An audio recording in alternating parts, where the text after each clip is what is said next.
For this 101, we'll cover a question we get a lot. What is cash flow? As you can see above, this is a question we get a lot in the comments. What is cash flow? Is it EBITDA? Is it net profit? Let's get into it. Here's an example listing of a recent laundromat we took a look at. If you expand the definition for BizBuySell, they start with net profit pre-tax, then they add back and make adjustments for anything paid to the owner, interest, and depreciation of assets.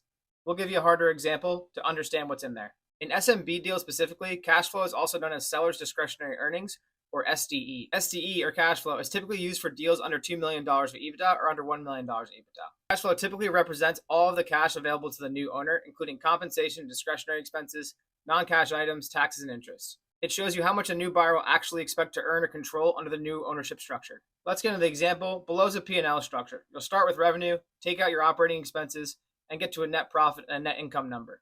In step 2, we'll calculate EBITDA, a more familiar financial metric. You start with net income, then you add back interest, taxes, depreciation, and amortization. In step 3, we'll move from EBITDA down to cash flow, or SDE.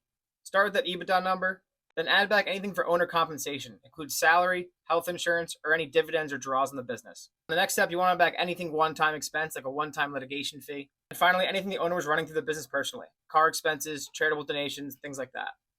This number here is what you're seeing on BizBuySell. The backup to this lesson's in our school. For a detailed free version, check out our YouTube.